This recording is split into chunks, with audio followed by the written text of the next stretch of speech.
When I found out I was pregnant with Trinity, her father and I were planning on getting married and buying a home. This was before I knew.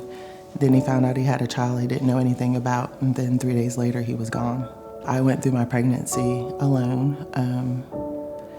Then as you go through the testing pieces, and they told me that there's a possibility that I would have a child with Down syndrome. Did I want to do an amniocentesis? And they told me the risk that I could lose the pregnancy, and so I opted not to do that.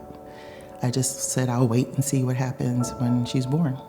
I didn't tell my family that Trinity had Down syndrome when she was born. My mom knew, but my sister didn't for almost a year and a half actually.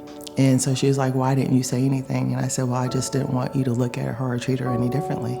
That all of her life, I watch how people look at her and how they treat her. And she's just a normal kid. She just wants to be loved and treated like anybody else. I remember when I dedicated her life, Trinity's life, to Christ, I cried because I felt guilt. I thought that it was because of my life or what I had done previously that God was punishing me, and that she had Down syndrome because of something I did. My godmom had to tell me that out of all the things that I've gone through in my life, God knew I needed someone that was gonna love me purely. And so she was more of a gift. Always tell her that, that she's loved and she's appreciated. That God knew what I needed the most was to have someone to love me unconditionally, and that's her. When she hugs me, it's just like God's putting his arms around me. She has a genuine pureness in her heart, and that's just shown in her personality. So we found Rest Ridge by my financial advisor. His name is Jason. Jason talked to me for over a year about coming to Rest Ridge. He was like, you know, we do rock and roll worship, but he's like, it's a great environment. Jason would just, you know, hear it in my voice. He's like, can I pray for you? You know, we would pray and talk. And so he was like, well, we're having Hope for Christmas. Why don't you come out and volunteer? And I was like, okay, I'll let you know. So then I called him. I was like, okay, we're coming. So he gave me his number. We drove out here, and we've never stopped coming to West Ridge. When we moved out here, we were looking for a church home. And I hadn't been to church in a while because I just got church burnt. And so I was like, okay, well, we're gonna come out here and volunteer.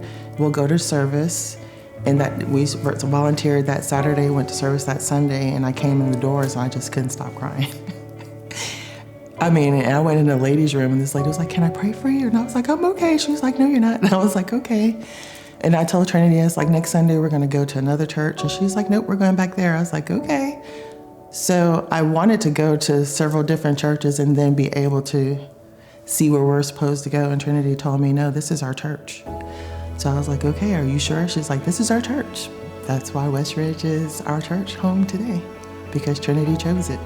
Everybody wants to see Trinity included here at the church, and I think that that's just very heartwarming to me. When we came to West Ridge to volunteer, my thing was I just kind of stood to the side and watched how people treated her. And one of the people that was serving that day, his name is Eric Hobbs, he just started striking up a little conversation with her, and you know, I would see him put her arm around her and they would go up to the car and pray, and she would give out the little bags for the kids. His family has just been awesome, and so they become part of our community here. Because anybody can accept me. I need to know that you can accept her. I love being able to serve with Trinity. It warms my heart when I see these kids. Some of them run up to her and they just start like this run, and she'll squat down and hug, you know, wait for them to come in. I love the fact that Trinity will go down to their level. So when she's saying good morning to them, she's able to look them eye to eye. In the past year, we have served here almost every Sunday. My family as a whole, Trinity and my mom, wanted to get baptized, so we did it as a family. We've gone through next steps, and we've become full-fledged members of the church. One thing that I love the most about it is that Trinity has her own ministry. She gets to serve, not just because I'm serving.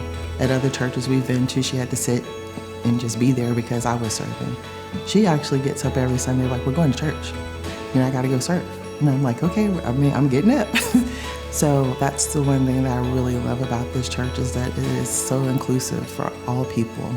If you want to be here, you can, and the love I've never met in a church that genuinely makes you feel like love when you're walking in the door.